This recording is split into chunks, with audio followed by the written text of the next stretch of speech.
여러분, 이 당시에 최고의 전문가 집단들, 당대에 난다 긴다 하는 수학가들, 철학가들, 이 주술사들, 모든 사람들이 모여서 바로의 꿈을 해석하는 그 부서를 맡고 있었는데, 그 부서에 있는 사람들도 단 한 명도 바로의 꿈을 해석할 수 없었어요. 그때 술 맡은 가는장이 기억이 됩니다. 2년 전에 자기가 꿈꾼 것을 해몽해준 히브리 청년 요셉을 기억하게 됩니다. 오늘날 요셉이 지금 이 시대에 있었다면 요셉은 어떤 모습일까? 아마 땀을 뻘뻘 흘리면서 최선을 다하는 그런 모습이었을 거예요. 여러분, 오늘 말씀의 핵심은요, 요셉이 인내했더니 출세했더라, 이게 핵심이 아니에요. 출세는 성경의 목적이 아닙니다. 아마 요셉은요, 평생 동안 감옥에 있다 할지라도 충성스럽게 그 일을 했을 거예요.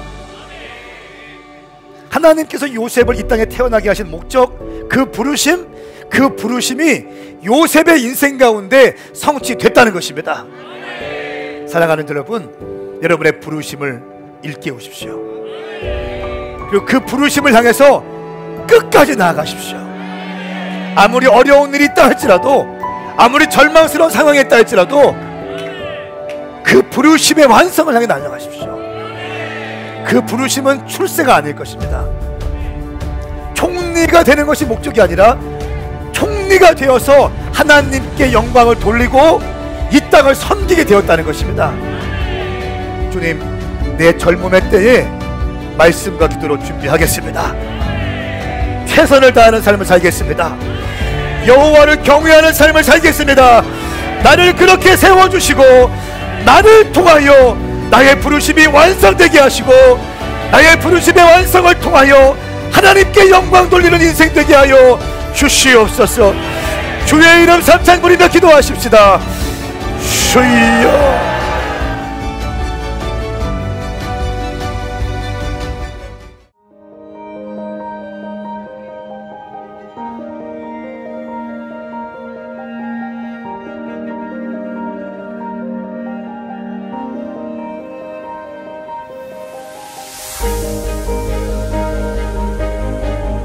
안녕하세요, 황성원 목사입니다. 예수님의 크신 사랑이 여러분 가운데 함께 하시기를 축복합니다. 7월 15일부터 7월 17일까지 오메가교회 전교인 수련회가 개최됩니다. 말씀이 그대를 회복할 수 있습니다. 또 복음이 그대를 회복할 수 있고 기도가 그대를 회복할 수 있습니다. 제가 바라는 것은 이번 2박 3일간의 전교인 수련회 가운데 모든 분들이 함께 하는 겁니다. 여러분, 스케줄을 조정하십시오. 바쁜 것을 조정하십시오. 그리고 함께 모여서 함께 예배하십시다. 그리고 성령께서 어떻게 일하시는지 보았으면 좋겠습니다. 정말 아름다운 장소에서 마음껏 쉬고 마음껏 예배하는, 예배에 푹 젖는 그런 시간 되기를 축복합니다. 여러분 모두를 축복하고 초청합니다. 샬롬.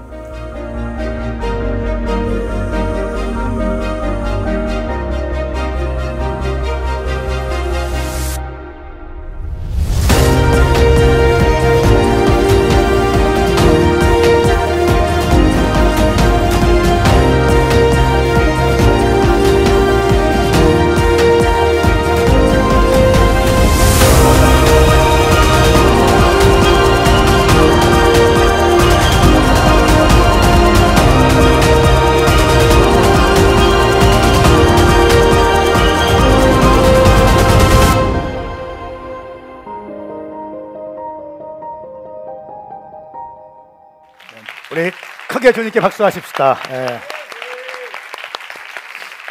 우리 한번 앞뒤자고 인사할까요? 당신은 반드시 회복되어 쓰임받게 될 것입니다. 시작.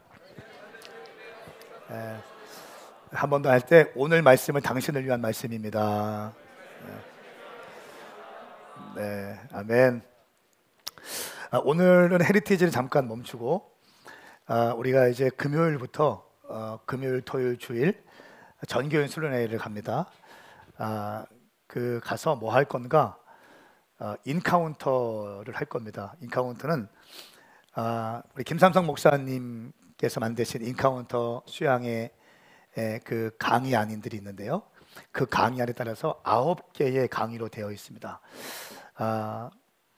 깨어진 심령이 어떻게 회복되어서 주님께 쓰임 받을 수 있는지에 대한 아주 디테일한 강의들 9개가 준비되었는데, 그 강의 가운데 오늘은 첫 번째 강의입니다. 그래서 오늘 말씀을 제가 1부, 2부, 3부 또 전주, 서울, 한남대 다 동일한 메시지가 나가는데, 이렇게 말씀을 선포하고 또 금요일부터 두 번째 강의 쭉 강의하면서 우리의 심령이 놀랍게 변화될 줄 믿습니다. 놀라운 은혜의 시간이 부어질 줄 믿습니다. 오늘은 첫 번째로 하나님의 부성적인 사랑에 대해서 말씀을 나누겠습니다. 하나님 아버지의 사랑에 대해서 말씀을 나누겠습니다. 누가복음 15장 말씀은요, 주인공이 탕자가 아닙니다. 이 누가복음 15장 말씀의 주인공은 하나님 아버지이십니다. 하나님 아버지께서 어떻게 집 나간 탕자를 다시 받아들이시고 그를 회복하시는지에 대한 과정들이 기록되어 있습니다. 오늘 한번 우리 목표가 있는데 목표를 같이 읽어볼까요? 목표 시작. 참가자들이 죄의 본질을 깨닫고 하나님 앞에서 진실한 회개를 통하여 삶의 회복이 이루어지도록 이끈다. 무엇이 죄인지를 깨닫게 하고 진실한 회개를 통하여 하나님 앞에서의 회복된 삶을 살 수 있도록 오늘 강의가 여러분들을 도와드릴 겁니다. 자, 서론 같이 읽어봅시다. 서론 시작. 당신의 삶에 실패가 오는 이유는 무엇인가? 회복의 길은 있는가? 무엇인가? 내게 어린 시절의 아버지의 상은 나의 하나님에 대한 상에도 현재적 영향을 미친다. 탕자 이야기는 아버지의 사랑에 대한 가장 감동적이고 완벽한 그림을 보여준다. 아멘. 이 서론에 보면 어린 시절 우리 육신의 아버지의 상이 나의 하나님에 대한 이미지를 결정한다는 겁니다. 그래서 많은 사람들이요, 하나님 아버지를 믿는데 성경에 있는 하나님 아버지를 믿기보다 내 삶 가운데 경험되어진 내 육신의 아버지의 모습을 통해서 하나님의 모습을 그리게 됩니다. 그렇기 때문에 왜곡된 하나님에 대해서 인식하고 있어요. 오늘 여러분, 저는 이 강의를 통해서 여러분들이 단순히 은혜 받는 차원이 아니라 하나님에 대한 바른 인식이 정립되길 바랍니다. 마땅히 받아야 될 사랑과 애정을 아버지께로부터 받지 못한 자녀들은 다른 사람과의 관계에서도 미성숙한 관계를 만들어 갑니다. 또 이 아버지의 사랑을 통해서 내가 풍족함을 누릴 때에 건강하고 안정적인 삶을 살 수 있는데, 아버지의 사랑이 공급되어지지 않으면 다른 곳으로 그 공급을 채우려는 습성이 있습니다. 그래서 잘못된 관계를 맺는다든지 또 잘못된 중독에 빠진다든지 이런 삶의 문제가 일어나게 되는 것입니다. 사람들은 아버지와 어머니에 대한 상처를 너무나 많이 갖고 있습니다. 하나님께서 우리에게 아버지와 어머니를 주신 것은 이 땅에 있는 아버지와 어머니를 통해서 하나님의 이미지를 먼저 맛보게 하고 먼저 배우게 하는 데 목적이 있는데, 우리는 아버지와 어머니에게 너무 큰 상처를 받고 있습니다. 하나님의 사랑이 무엇인지를 아버지와 어머니를 통해서 깨닫기를 원하시는데, 오히려 그 반대가 되어서 아버지와 어머니의 정상적이지 못한 행동을 통해서 자녀들의 마음이 깨어지고 자녀들의 삶이 무너지는 것을 우리는 볼 수 있습니다. 심지어는 이 부모의 곁을 떠나게 되고 부모를 욕하고 심지어 하나님을 욕하면서 떠나는 사람도 생기게 된다는 것입니다. 하나님에 대한 그 이미지는 우리가 경험한 아버지의 모습을 통해서 투영됩니다. 그래서 어떤 사람들은 이런 사람이 있습니다. 아버지가 주무시기 전에 집에 들어가는 것이 겁나서 아버지가 주무신 다음에 집에 들어가는 사람이 있어요. 아버지가 너무 무서운 거예요. 너무 폭력적이고 너무 이렇게 강압적인 아버지여서 아버지가 주무신 다음에 집에 들어가는. 또 어떤 사람들은 아버지가 참 좋으세요. 인격적으로 너무 좋으시고 인자하신데 그 아버지가 결정적인 상황에서 내 삶을 보호해 주거나 내 삶의 어떤 방향을 제시하지 못하시는 분이 있어요. 아니면 큰 힘이 되어주지 못하는 분이 있습니다. 그러면 하나님은 참 좋으신 분인데 능력의 하나님, 전능의 하나님, 이런 하나님까지 인식하지 못하게 됩니다. 그냥 좋으신 하나님으로 끝나버리죠. 그러니까 하나님의 모습은요, 우리가 경험되어진 부모님의 모습을 통해서 우리는 배우게 돼요. 근데 이것이 건강하지 못한 아버지의 상을 받은 경험되어진 자녀들에게는 하나님 또한 왜곡된 모습으로 인식되어진다는 거예요. 그렇기 때문에 잘못 오해하게 되고 또 뭡니까? 소통이 안 되고 어려운 일들이 있을 때 회피하고 도망가게 되고 이런 모든 것들이 다 하나님에 대한 그릇된 인식 때문에 그렇습니다. 제가 저희 아버지 일부 예배 때는 이런 거 말씀 못 드렸는데 저희 아버지는 참 인격적으로 좋으신 분이세요. 참 좋으시고 인자하신 분이세요. 그런데 막 능력이 있거나 막 돌파하거나 가정을 딱 보호하거나 이러지는 못하셨어요. 그래서 제가 경험되어진 하나님은 어떤 하나님이냐면 그냥 좋으신 하나님이었어요. 내 삶에 하나님이 어떠한 것도 어떠한 역사도 기적도 행하실 거라는 나는 기대가 조금도 없었습니다. 왜냐하면 우리 아버지의 모습을 통해서 하나님을 나는 보기 때문에 그렇죠. 내가 주님을 만난 다음에 성령을 체험하고 인격적으로 주님을 경험한 다음에 하나님은 좋으신 하나님은 아니라 하나님은 능력의 주님이시다. 하나님은 정복하고 다스리시기 원하시는 분이시다 라고 하는 것을 배우기 시작했어요. 만약 내가 그 하나님을 배우지 못했다면 저는 그냥 작은 그냥 내 안에서 평범하게 어떤 꿈도 꾸지 못하고 어떤 비전도 갖지 못한 그런 인생이 되었을 것이고 그런 목사가 되었을 거예요. 저는 지금 하나님의 행하실 일로 인해서 기대감이 있고 주님께서 내 인생을 통해서 펼쳐가실 일에 대해서 기대감이 있습니다.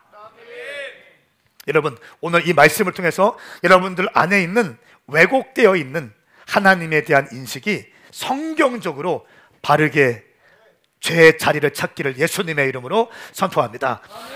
이것이 확립되지 않으면 아무리 은혜를 받아도요 다시 넘어집니다. 하나님을 오해하기 때문에요.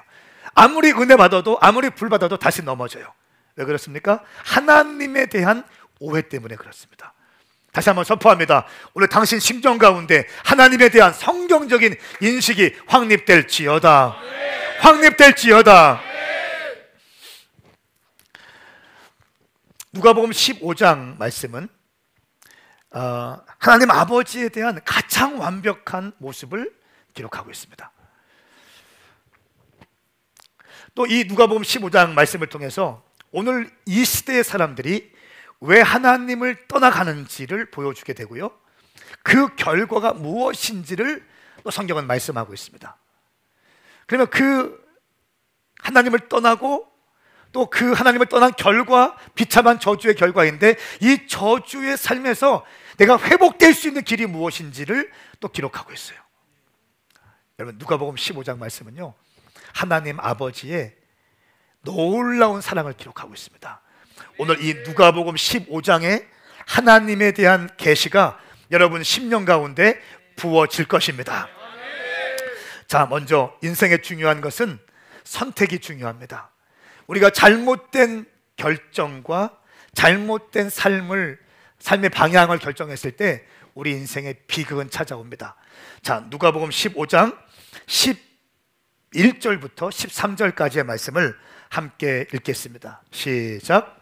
예수께서 말씀하셨습니다. 어떤 사람에게 두 아들이 있었다. 작은 아들이 아버지에게 말했다. 아버지, 재산 중에서 제가 받을 몫을 주십시오. 그래서 아버지는 두 아들에게 살림을 나눠 주었다. 며칠 뒤 작은 아들은 자기가 가진 것을 모두 챙겨서 멀리 다른 나라로 떠났다. 그러고는 거기서 방탕하게 살면서 그 재산을 낭비했다. 아멘. 아멘. 자, 여기 말씀을 보면 탕자의 비유인데요, 이 아들이 잘못된 결정을 합니다. 뭡니까? 아버지를 떠나기 시작해요. 그리고 내 마음대로 살기로 결정합니다. 예레미야 2장 13절 말씀에 내 백성이 두 가지 악을 행했나니 곧 생수의 근원되는 나를 버린 것과 스스로 웅덩이를 판 것인데 그것은 물을 저축하지 못할 터진 웅덩이다 라고 말씀하고 있습니다. 두 가지 죄를 지적하고 있습니다. 생수의 근원되는 나를 버린 것, 하나님을 버린 것과 스스로 웅덩이를 팠다는 거예요. 내 힘과 내 열심으로 살아갔다는 거예요. 근데 이것은 터진 웅덩이라는 거예요. 물을 저축하지 못할 터진 웅덩이다 말씀하고 있습니다. 이 아들이 실패한 원인이 이제 기록되고 있는데 아버지를 떠났다는 거예요. 죄의 본질은 하나님과의 단절입니다. 하나님을 버리는 거예요. 둘째 아들은 아버지에 대한 이 아버지의 감사한 마음이 전혀 없었습니다. 이 둘째 아들의 마음에는 아버지 때문에 누리는 평안함, 아버지 때문에 입고 있는 이 옷들, 또 먹는 음식들, 아버지의 울타리 안에서 보호받고 있는 이 환경에 대해서 감사한 마음이 전혀 없었습니다. 그는 아버지 사랑 안에 누리는 축복의 풍성함을 깨닫지 못했습니다. 그리고 아버지를 떠나가게 되죠. 왜 떠나갔을까요? 그것은 바로 내 마음대로 살고 싶어하는 욕망 때문에 그렇습니다. 이건 죄예요. 자기 뜻대로 살려는 마음이 강했습니다. 내 뜻대로 살면 정말 행복할 것이라고 느껴졌어요. 아버지에게 재산을 받아서 집을 나갔을 때 그는 내 뜻대로 한번 살아보고자 호기 있게 집을 나갔을 것입니다. 많은 그림을 그렸을 것이고 많은 꿈도 꿨을 것입니다. 집을 떠나는 아들의 마음은 자유분방하고 의지가 강하고 모험심이 있었을 거예요. 그리고 내 마음대로 살 수 있다는 흥분으로 집을 떠났을 것입니다. 여기서 궁금한 것이 왜 이 아버지는 둘째 아들이 집을 떠날 때 말리지 않았을까요? 이거 뻔히 알거든요. 이 돈 주면 이 돈으로 술 먹고 방황하고 뻔히 알거든요. 근데 왜 줬을까요? 이 아이가 얼마 안 가서 망가질 거 뻔히 알거든요. 왜 아버지는 이 아들을 그냥 보내줬을까요? 이 아버지는요, 이 아들을 믿고 싶었어요. 믿고 싶어요. 왜냐하면 믿는 것이 가장 큰 사랑이기 때문에.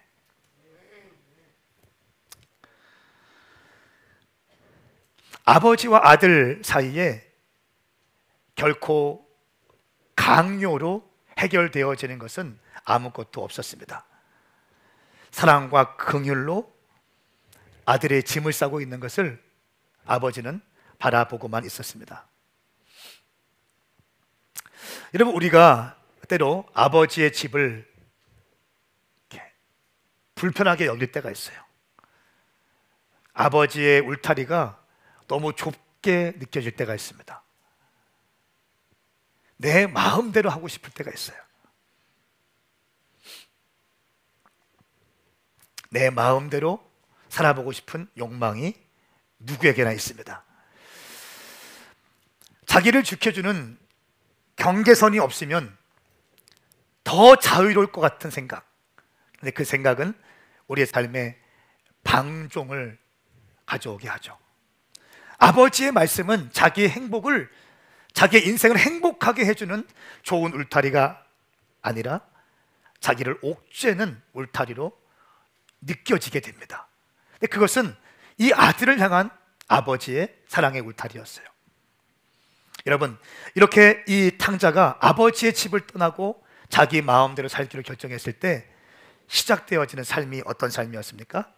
그 삶은 고난과 저주의 삶이었습니다. 이것은 죄의 결과를 의미합니다. 14절부터 16절까지의 말씀 함께 읽겠습니다. 시작. 그가 모든 것을 탕진했을 때 그 나라 전역에 심한 흉년이 들어 형편이 어려워지기 시작했다. 그래서 그는 그 나라 사람에게 일자리를 얻었는데 그 사람은 그를 들판으로 내보내 돼지를 치게 했다. 그는 돼지가 먹는 쥐엄나무 열매로라도 배를 채우고 싶었지만 그것마저 주는 사람이 없었다. 아멘. 아멘. 아버지를 떠나는 것이 죄고 내 마음대로 사는 것이 죄라고 했어요. 죄의 결과는 무엇입니까? 고난과 저주의 삶의 시작입니다. 어떠한 저주가 있는가? 네 가지로 임합니다. 첫 번째는 경제적인 파탄입니다. 세상을 탕진하게 되죠. 두 번째는 육체적인 고통이 시작돼요. 세 번째는 개인의 삶이 완전히 파괴됩니다. 네 번째는 가정의 파탄이 되죠.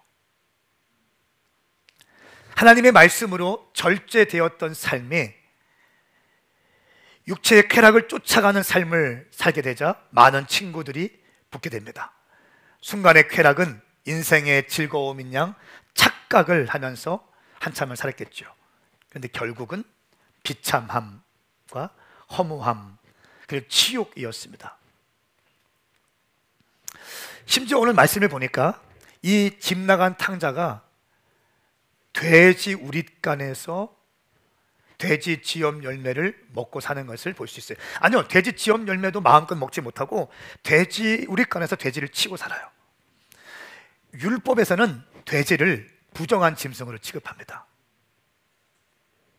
부정한 짐승인데 둘째 아들이 성경에서 말씀하고 있는 부정한 짐승을 치면서 만지지도 못하게 하거든요.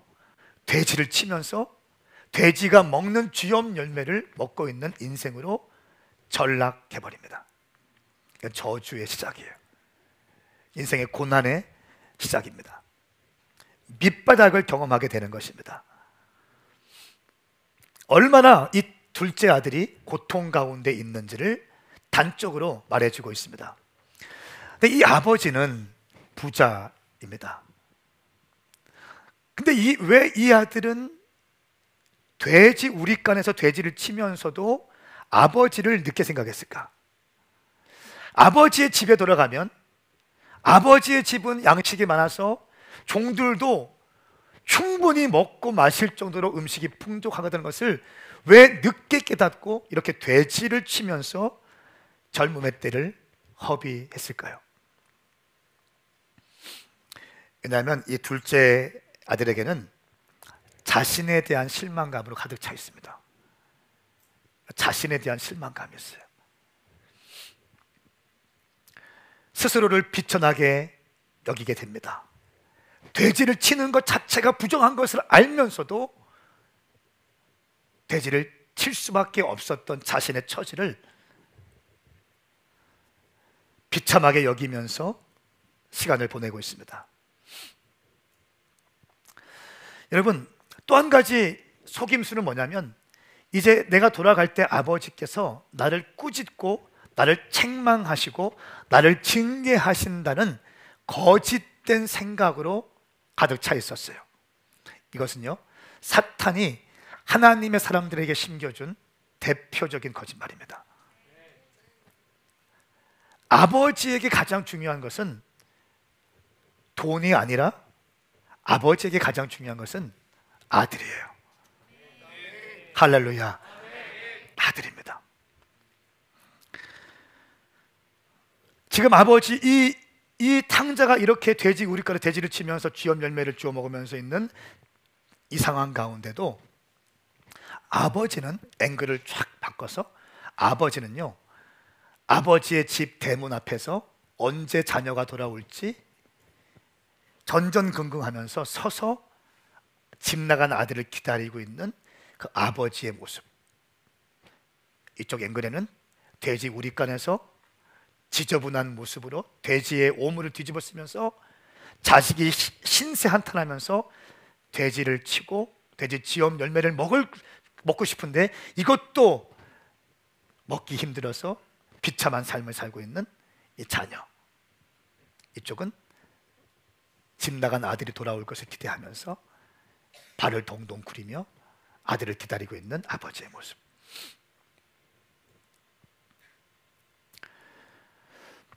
이때 이 둘째 아들이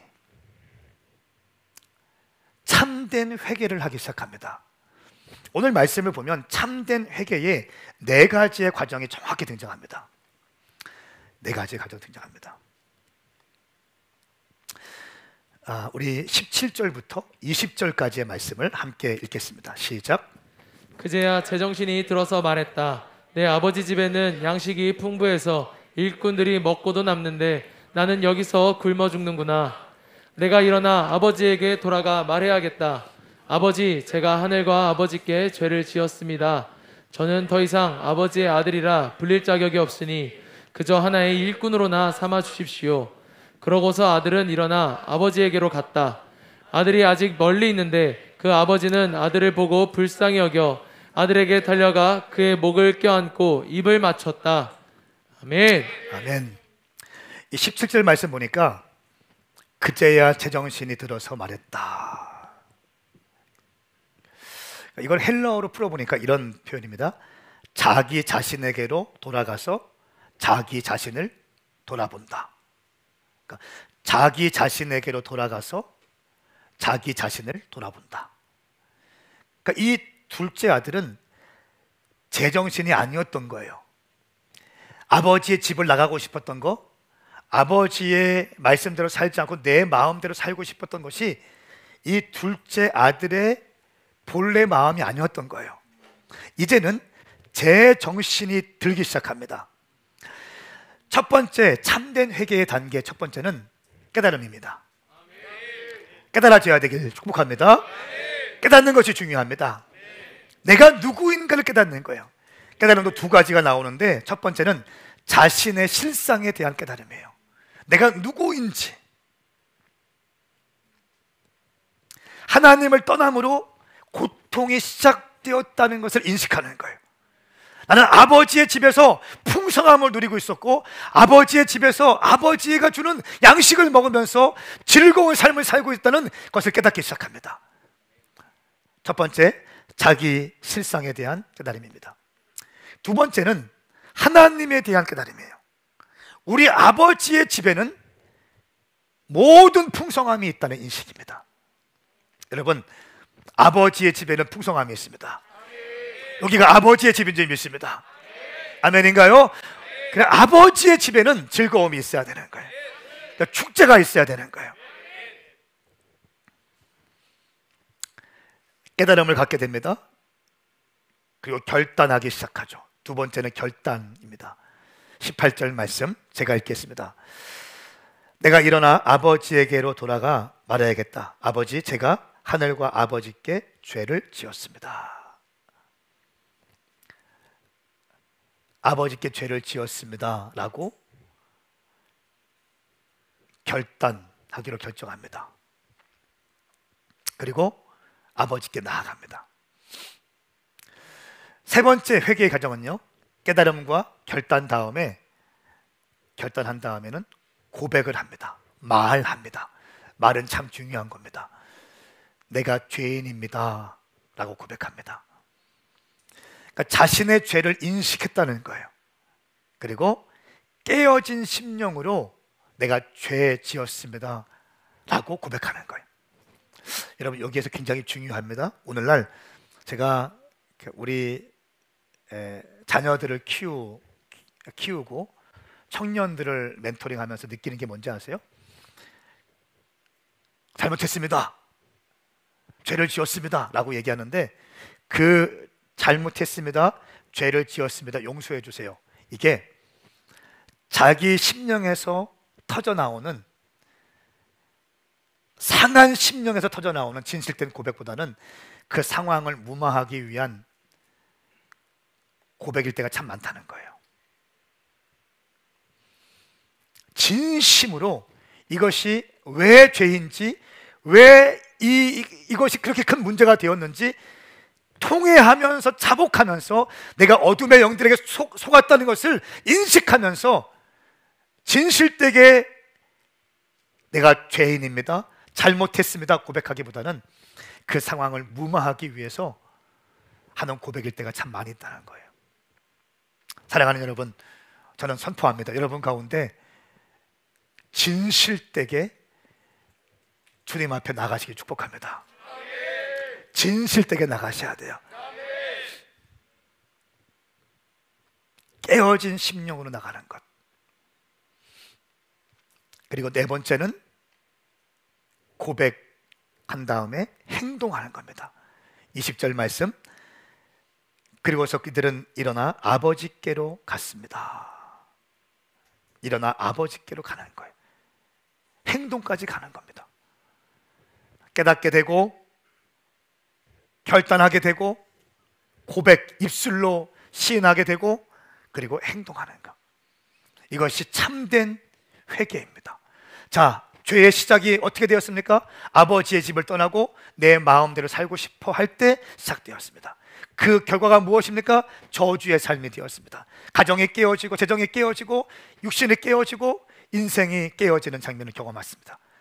그때에 무너졌을 때 이때 둘째 아들은 참된 회개를 하기로 결정하는데 깨닫기 시작합니다. 내가 누구인지, 아버지가 어떤 분인지 깨닫기 시작합니다. 결단하기 시작해요.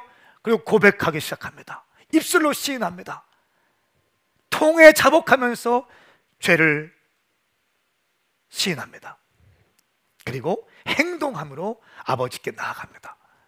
자, 여기서 중요한 것이 뭐냐면 많은 사람들이 하나님에 대한 오해를 갖고 있기 때문에 아버지께 나아가지 못한다는 거예요. 계속 회피하고 도망 다니고 한다는 거예요. 여러분, 여러분들의 아버지를 통해서 보는 하나님 상이 왜곡되어 수 있다는 것을 인식하셔야 됩니다. 제가 서두에서 말씀드렸어요. 저의 아버지를 통해서 내가 본 하나님은요, 좋으신 하나님은 맞아요. 그런데 위대하거나 능력 있거나 이 땅을 통치하거나 위대한 비전적인 하나님은 아니었어요. 그냥 좋으신 하나님이었어요. 제가 이것을 깨뜨리기 시작하니까 제 가운데 하나님이 주신 비전으로 가득 차기 시작하는 거예요. 하나님에 대한 열망으로 가득 차기 시작하는 거예요. 근데 어둠의 영들은 이 아버지의 마음이 자녀에게로 오지 못하고 자녀의 마음이 아버지에게 돌이키지 못하게 하고 왜곡돼서 하나님을 바라보게 만들어버리는 거예요. 그러면요, 아무리 기도하고 아무리 은혜 받아도 다시 돌아갑니다. 인간의 열심에는 한계가 있거든요. 한계가 있습니다. 하나님에 대해서 왜곡을 시켜버리면 모든 것이 어둠의 영들대로 기쁨대로 다 돌아가거든요. 아무리 열정 가지고 달려간다 할지라도 또 넘어질 때가 있잖아요. 지칠 때가 있잖아요. 못 돌아오게 만듭니다. 못 돌아오게 만들어요. 그때 이 아들이 아버지께로 돌아가기로 결정합니다. 자, 우리 한번 아버지께로 돌아갔을 때 어떤 일이 있는가? 삶의 회복을 주십니다. 20절부터 24절까지 말씀을 함께 읽겠습니다. 여러분, 졸리신 분들은 스트레칭 하세요. 자, 이렇게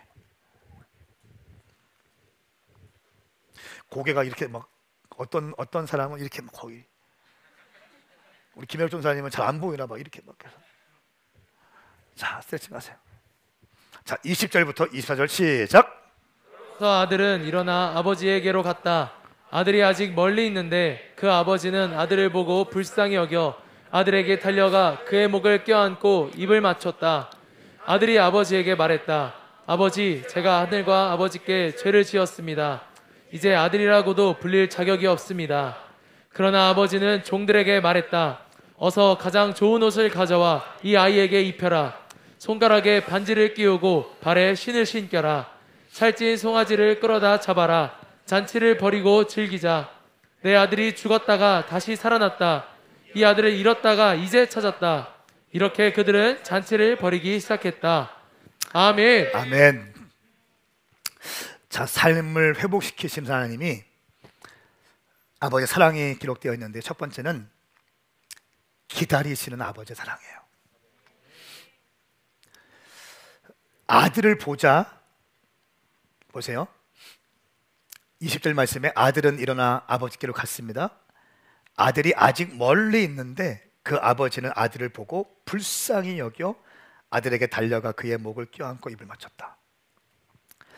아직도 거리가 먼 거예요. 근데 이 아버지는요, 아들의 눈과 코와 입은 정확하게 보이지 않지만 걸어오는 모습만 봐도 아들인 걸 알고 있어요. 그리고 그 문 앞에서 계속 언제 이 아들이 돌아올지 계속 기다리고 있는 것이, 발을 동동 구리면서 기다리고 있습니다. 그리고 그 아들을 보자마자 달려가서 목을 안고 입 맞추고 그에게 옷을 주고 손에 가락지를 끼워주고 발에 신발을 신겨줍니다. 아버지는 기다리시는 분이세요. 그러니까 여러분, 이게 중요한 게 성경에서 말씀하고 있는 이 누가복음 15장에 기록된 하나님 아버지가 바른 하나님의 상이라는 거예요. 여러분들이 아버지를 통해서 경험하고 있는 하나님의 상이 왜곡되었다는 것입니다. 아멘인가요? 이 말씀에서 기록하고 있는 하나님의 모습이 실제인 것입니다. 여러분 가슴에 손을 얹어보세요. 내가 이 시간, 제가 지금 느껴요. 영적 전쟁을 느껴요. 이 메시지 선포하는데, 내가 이 시간 나사렛 예수님의 이름으로 명하노니 여러분의 부모님으로부터 잘못 형성되어진 하나님에 대한 왜곡된 인식들이 예수님의 이름으로 끊어질지어다. 아버지를 통해서, 잘못된 아버지와 어머니의 모습을 통해서 거짓으로 형성되어진 하나님의 인식이 예수님의 이름으로 깨어질지어다. 누가복음 15장에 계시된 하나님 아버지의 사랑이 지금 이 시간 부어질지어다. 부어질지어다. 보세요, 하나님은요 기다리시는 하나님이세요. 여러분들이 어떤 모습이든지 기다리십니다. 깨어진 모습이든지 실패한 모습이든지 무너진 모습이든지 기다리시는 분이세요. 어떻게 기다리는가? 기퉁뱅이를 그냥 풀스윙으로 아구창을 돌리기 위해서 이렇게 기다리시는 거예요? 아니요. 입 맞추고 그의 신분을 새롭게 하기 위해서. 아직도 거리가 먼데 이 아들은 어떤 모습이에요? 말씀을 보니까 19절 말씀, 저는 더 이상 아버지의 아들이라 불릴 자격이 없으니 그저 하나의 일꾼으로 삼아 주십시오라고 말씀드려야겠다. 요 마음, 송구스러운 마음으로 어깨 축 처져가지고 갈 거 아니에요. 눈치 보면서. 그죠? 근데 아버지는 아직도 거리가 멀리 있는데 막 달려가서 입 맞추고 목을 끌어안고 기다리시는, 달려가시는 하나님. 할렐루야. 여러분들이 아버지께로 돌아오기로 결정했을 때 하나님은 이미 먼저 앞서가시고 뛰어가시는 분이십니다. 뛰어가시는 분이십니다.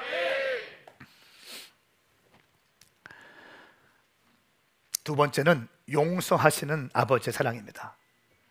참된 사랑의 표현은 용서이죠. 용서하는 마음, 치근히 여기는 마음, 불쌍히 여기는 마음입니다. 이 아들이 수많은 재산을 탕진해서 우리 가문의 재산에 손실이 왔다. 우리 가문의 명예에 손실이 왔다. 또 아버지인 나의 명예를 실추시켰다. 여기에 집중하시는 분이 아니라는 거예요. 그거 아버지한테는 안 중요해요. 아버지에게 가장 중요한 것은 아들입니다. 집 나간 아들이 돌아오는 것입니다.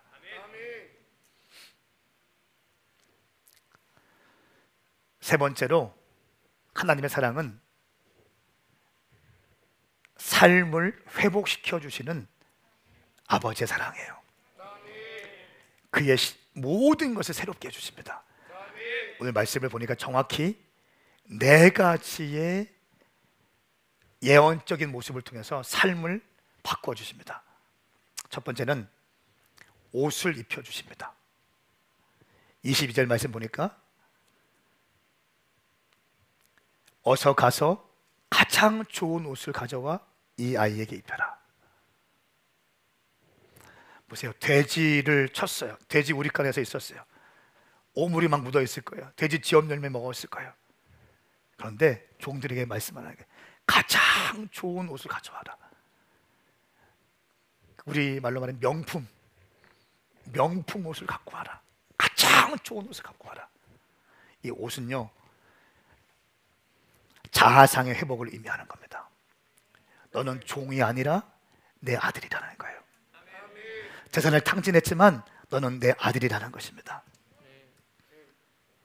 두 번째는 손가락에 반지를 끼워주십니다.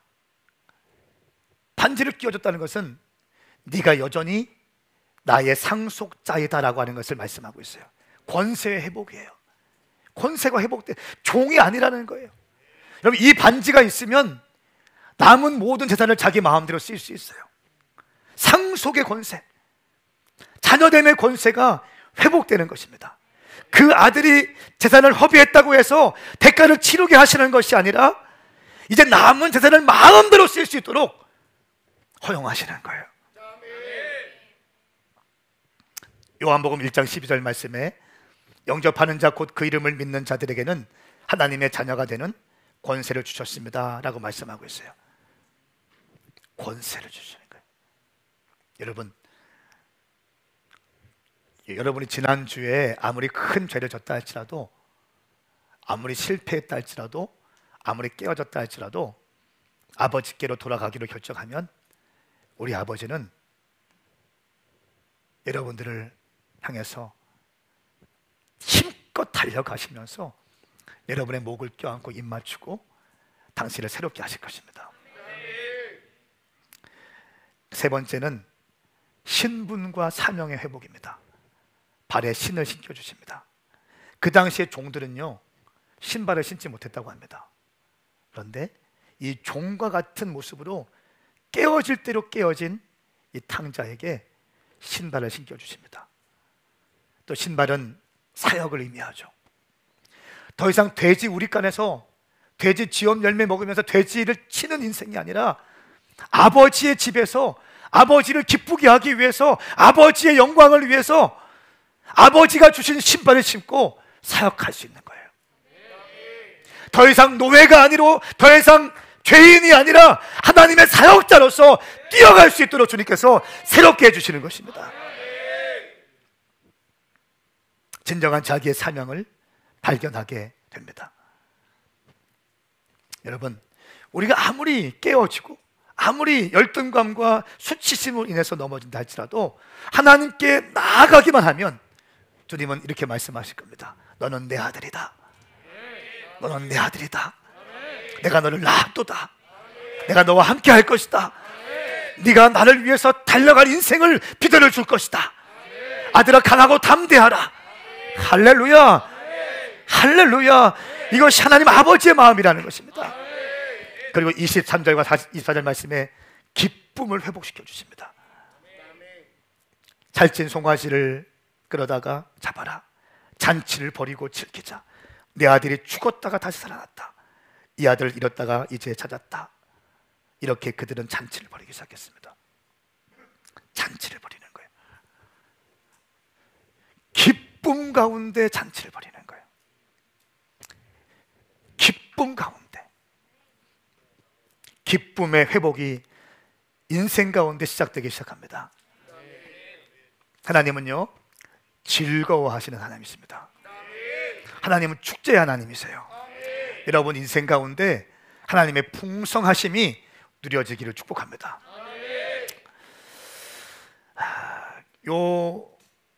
이 아버지가 아직도 거리가 먼데 이 아들이 일어나서 오기로 결정했어요. 한번 성훈 형제 한번 와보세요. 탕자와 같이 와야지. 19절 말씀에 저는 더 이상 아버지 듣고 저는 더 이상 아버지의 아들이라 부를 자격이 없으니 그저 하나의 일꾼으로 삼아 주십시오. 요 마음으로 이제 아들이 일어났어요. 그리고 아버지께로 오기 시작해요. 근데 아직도 거리가 멀어요. 아직도 거리가 멀잖아요. 근데 아버지 어떻게 합니까? 아들 봤어요. 막 달려가는 거예요. 달려가서 안고 입 맞추고 그리고 오늘 말씀 어떻게 기록하고 있습니까? 순서가 보면 가장 좋은 옷을 가져와라. 옷을 준비했잖아요.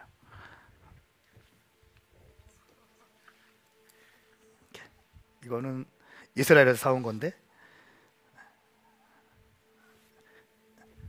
가장 좋은 옷. 그러니까 지금은 돼지 치다가 온 옷이에요. 그러니까 돼지 냄새가 나요. 네, 이 여호와의 장막을 의미하는 옷을 입혀주는 거예요. 너는 네가 소진한 모든 재산, 모든 것 괜찮다. 너는 노예가 아니라 나의 아들이다. 덮어주는 거예요. 여호와의 날개. 그리고 말씀을 보니까 이건 뭡니까? 신분의 변화.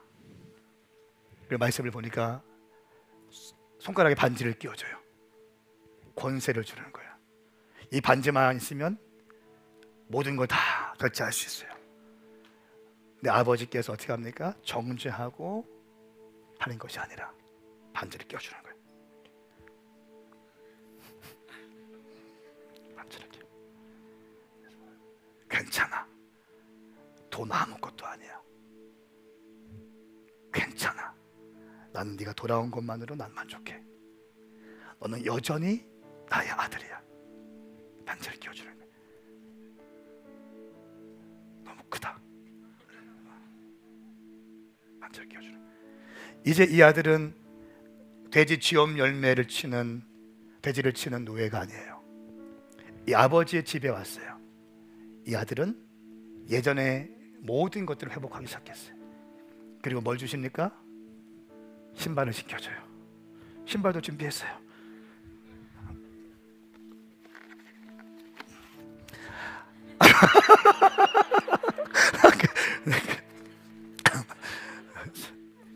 제 개인 사비로 한 거예요. 성훈이 사이즈를 미리 수소문해서 알았어요. 255에서 260 사이. 그러니까 아버지가 그래서 이런 신발이 아니라 더 좋은 걸로 바꿔주신다.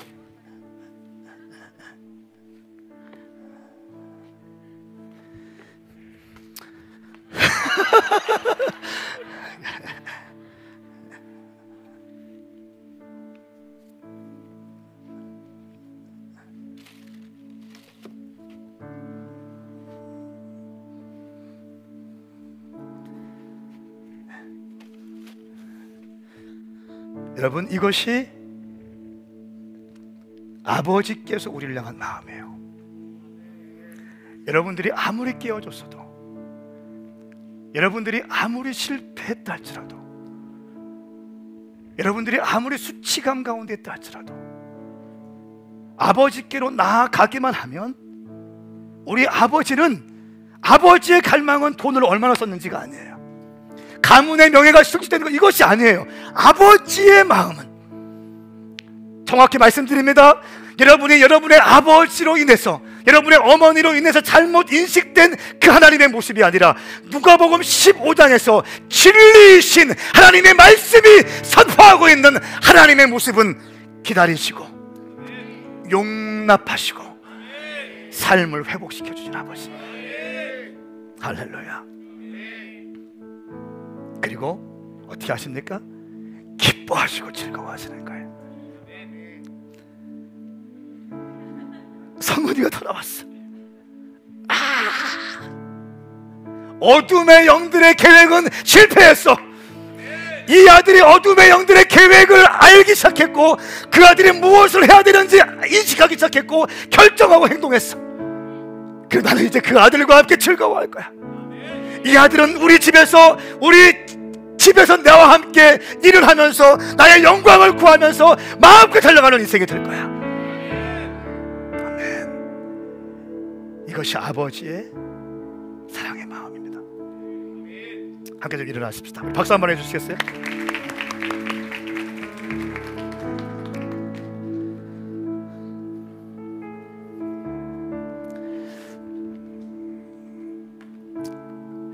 제가 참 사랑하는 지체가 있어요.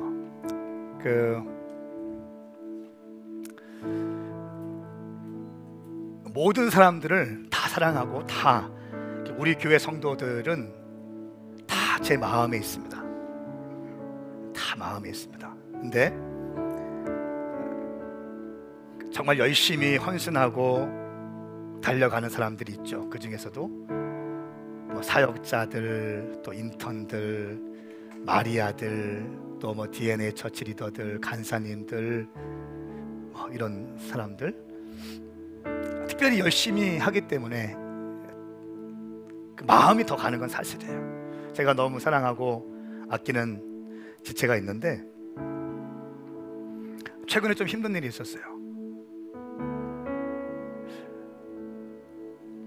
그래서 연락도 잘 안 됐어요. 새벽을 깨우고 열심히 기도하는 친구였는데 어느 순간 새벽 예배도 보이지 않고 금요 예배도 이렇게 안 보이고 심지어 주일 날도 안 보이기 시작해. 전화해도 콜백이 없어요.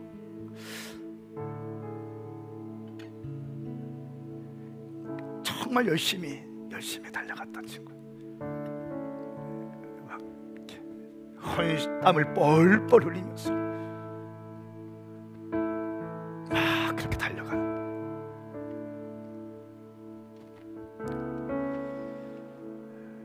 신방을 하고 만나고 이렇게 하기 시작했어요. 다시 나와서 예배를 드리기 시작해요.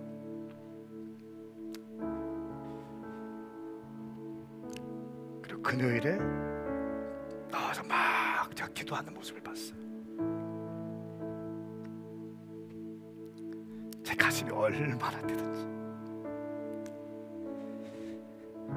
내 가슴이 얼마나 행복하든지.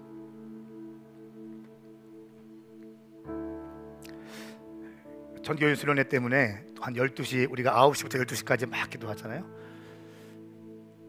11시까지는 공동체 선교 대한민국을 또 다음 세 청년들이 기도하고 11시부터 이제 12시까지 개인 기도하면서 막 안수하거든요. 근데 참 좋은, 가득 차서 막 목사님 4분이서 30분 이상을 안수해요. 완전히 파김치가 돼가지고 12시에 우리 전교인 수련회 보고받기 위해서 사역자들과 잠깐 미팅을 했는데 한 부서 사역자가 없는 거예요. 그래서 왜 안 보이냐 물어보니까 7층에서 회의를 하고 있다고 하더라고요. 제가 가서 보니까 교사 사람들과 회의하고 있는데 글쎄 지쳐서 힘들었던 그 지체가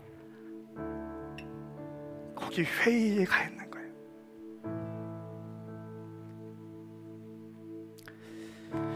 제가 얼마나 행복했는지.